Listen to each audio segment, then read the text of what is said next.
আসসালামু আলাইকুম। আজকে আমি আপনাদেরকে দেখাবো মূলার শাক দিয়ে কিভাবে পিঠালি রান্না করতে হয়। তো আমি প্রথমে মূলার শাকটা সিদ্ধ করে নিয়েছি, তারপর এটাকে আমি পানি ঝরিয়ে নিচ্ছি। মা বলেছিল পানি ঝরিয়ে নিতে, পানি ঝরিয়ে নিলে নাকি মূলার যে একটা হালকা গন্ধ থাকে সেটা আর থাকে না। তো মা বলেছিল, তাই আর কি করে নিচ্ছি। তো এরপর আমি এখানে তেল দিলাম আর কিছু পেঁয়াজ কুচি দিয়ে দিলাম। আমি পিঠালিটা রান্না করব মূলত মাছ দিয়ে, টাকি মাছ দিয়ে পিঠালি।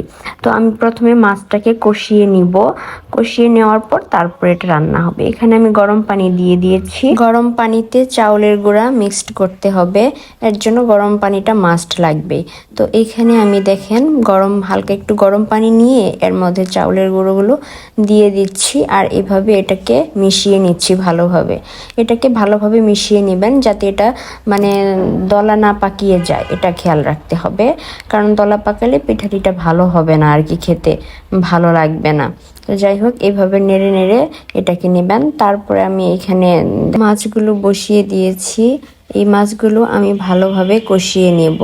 এই পিঠালিটা শুধু টাকি মাছ না, এই পিঠালিটা চিংড়ি মাছ দিয়েও খায়। আপনারা দুইভাবে খেতে পারেন, টাকি মাছ না হয় চিংড়ি মাছ, দুটোই খেতে বেশ মজা।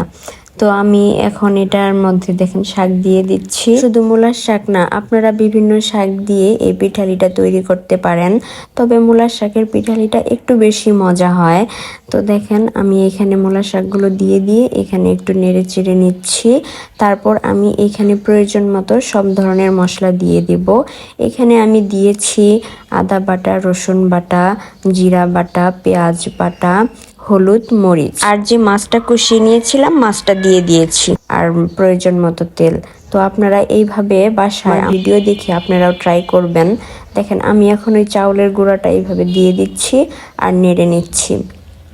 তো আপনারা এখানে এভাবে চাউল দিবেন আর নেড়ে নেবেন, তাহলে দলা পাকাবে না আর পিঠালিটাও খেতে অনেক মজা হবে। দেখেন দেখতে কত সুন্দর হয়েছে। তো এইভাবে আপনারা বাসায় তৈরি করে খেয়ে নেবেন, দেখবেন অনেক ভালো লেগেছে। তো দেখেন এখানে আমি একটু গরম মশলা দিয়ে নিচ্ছি, তারপরে যে আমি বাগার দিয়ে এটাকে নামিয়ে ফেলবো। তো অনেকেই হয়তো বা এই পিঠালিটা কখনো খান নাই, তো আপনারা ট্রাই করবেন। তো এইখানে দেখেন আমরা দুইজনে মিলে করতেছি, ননদ ভাবি। তো পিঠালি মজা হবে না কেন বলেন, মজা হতেই হবে, মজা না হয়ে যাব কই। দেখেন দুইজনে মিলে নাড়তেছি। একটা কথা মনে পড়ে গেল, রান দিছে কেরা গো হিরনে, ওই জল্লা স্বাদ হয়েছে নাড়নে করুন যে আঙ্গর এই নাড়ার জন্য এই পিঠালির এত স্বাদ হয়েছিল।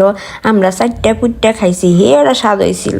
তো আপনারা সবাই ভালো থাকবেন, সুস্থ থাকবেন। আবার দেখা হবো নেক্সট কোনো ভিডিওতে।